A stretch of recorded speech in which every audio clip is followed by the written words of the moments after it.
أيها المشاهدون الكرام، إلى هنا ونصل معكم إلى نهاية برامجنا للفترة الصباحية لهذا اليوم، وآخر ما نختتم به البرامج تلاوة من آيات الله البينات.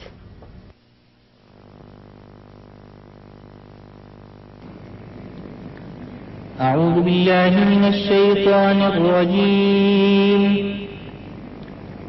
بسم الله الرحمن الرحيم.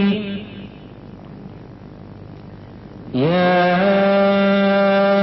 أيها الذين آمنوا اتقوا الله حق تقاته ولا تموتن إلا وأنتم مسلمون.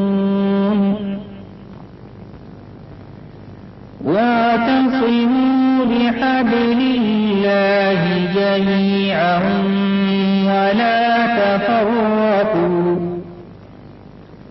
واذكروا نعمة الله عليكم إذ كنتم أعداء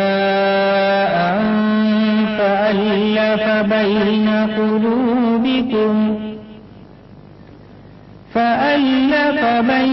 قلوبكم فأصبحتم بنعمته إخوانا، وكنتم على شفا حفرة من النار فأنقذكم منها. كذلك يبين الله لكم آياته لعلكم تهتدون. ولتكن منكم أمة يدعون إلى الخير ويأمرون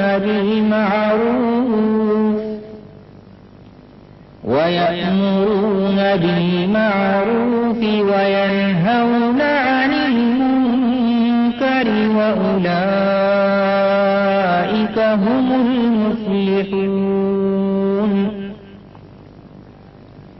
ولا تكونوا كالذين تفرقوا واختلفوا من بعد ما جاءهم البينات،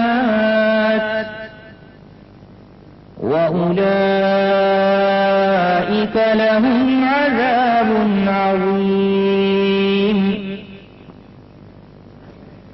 يوم تبيض وجوه وتسود وجوه،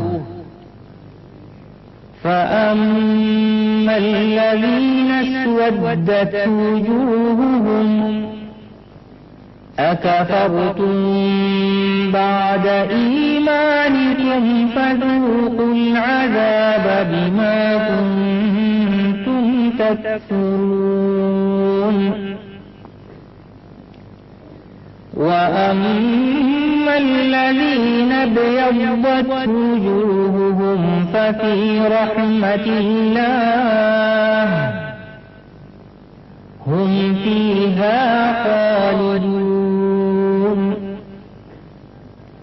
تلك آيات الله نتلوها عليك بالحق، وما الله يريد ظلما للعالمين.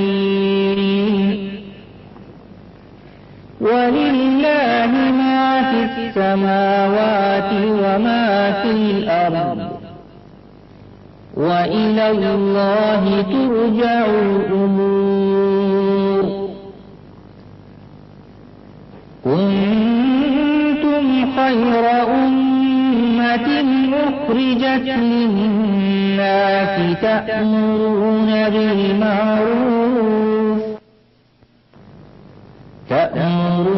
بالمعروف وتنهون عن المنكر وتؤمنون بالله. ولو آمن أهل الكتاب لكان خيرا لهم منهم المؤمنون وأكثرهم الفاسقون لن يضروكم إلا أذى وإن يقاتلوكم يولوكم الأدبار ثم لا ينصرون ضربت عليهم الذلة أينما تقفوا إلا بحبل من الله وحبل من الناس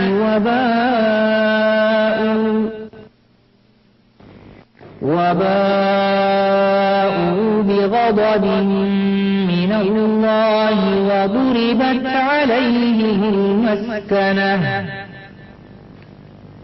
ذلك بأنهم كانوا يكفرون بآيات الله ويقتلون الأنبياء بغير حق ذلك بما عصوا وكانوا يعتدون